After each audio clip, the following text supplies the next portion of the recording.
Viewers আমার সঙ্গে আছেন পরিচালক ও প্রযোজক আদনান আল রাজীব। কথা বলবো তার সঙ্গে। ভাইয়া, আমরা প্রিয় মালতী স্পেশাল স্ক্রিনিং আছি, কেমন লাগছে সব মিলিয়ে? আমার কাছে তো আই এম ভেরি নার্ভাস। আমরা খুবই ছোট আকারে, ছোট পরিসরে, ছোট একটা ইম্পর্টেন্ট ফিল্ম বানানোর চেষ্টা করেছি। অ্যান্ড সেই জায়গা থেকে আমার কাছে মনে হয় আমরা যাদেরকে টার্গেট করতে চাচ্ছিলাম ওনাদেরকে গল্পটা দেখাতে পেরেছি, অ্যান্ড সামনে আরও চেষ্টা করবো আরও দেখাতে। সেই জায়গা থেকে আই থিঙ্ক মানে আই এম রিয়েলি ব্লেসড। আমার কাছে মনে হয় এই জার্নিটা আমার জন্য পার্সোনালি খুব ইম্পর্টেন্ট ছিল, because as a film maker, as a director, আমি এখন প্রডিউসার হিসাবে আরেকজনের সাথে ওর আইডিয়াটার সাথে আমি একটা কোলাবোরেশন করতে পারছি। এটা আমার জন্য একটা লার্নিং।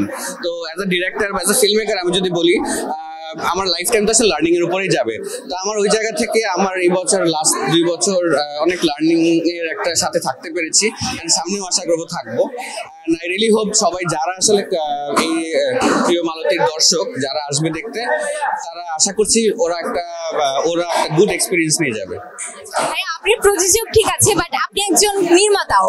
অনেকেই বলছেন, আজকে সিনেমা দেখে বের হওয়ার পর আমি অনেকের সাথে কথা বলেছি, সবাই বলছেন যে এই সিনেমার জন্য মেহজাবিন আপুর জাতীয় চলচ্চিত্র পুরস্কার পাওয়া উচিত। আপনার নির্মাতার চোখে আপনার কি মনে হয়? আমার কাছে তো মনে হয়, দেখেন, পুরস্কার পাওয়া জানি না ওটা পাওয়ার কতটুকু যোগ্যতা আমরা অ্যাজ অ্যান আর্টিস্ট রাখি, এটা আসলে ওনারা ডিসাইড করবে। বাট আমার কাছে মনে হয় yes, she is done her one of the finest work, যেটা ওর লাইফে করা হয়তো ওয়ান অফ দ্য ফাইনেস্ট হয়ে থাকবে। সেটা যদি ডেফিনেটলি ওনারা মনে করেন যে উনি যোগ্য, মেহজাবিন, তাহলে অবশ্যই পাওয়া উচিত। আমার জায়গা থেকে আমি বিশ্বাস করি she is done a fantastic. দেখেন, আমার কাছে খুবই মনে হয় কোএক্সিস্টেন্স ইজ ভেরি ইম্পর্টেন্ট। আমরা যেমন বড় বাজেটের ছবি হবে, আবার আজকে যদি ইন্ডিয়াতেই দেখি আমাদের পার্শ্ববর্তী দেশে আজকে যেমন জওয়ান পাঠান হচ্ছে, the same time Laapataa ladies 12 ফেলও হচ্ছে। তো ওনাদের তো মার্কেটটা অনেক বড়, তো ওরা হয়তো আরো আগের থেকে শুরু করেছে এটা, যে কারণে সব দর্শক কিন্তু যাচ্ছে। এক একটার এক এক ধরনের দর্শক থাকে। তো আজকে আমার হয়তো বা থ্রিলার ভালো লাগে, আপনার হয়তো বা অ্যাকশন ভালো লাগতে পারে।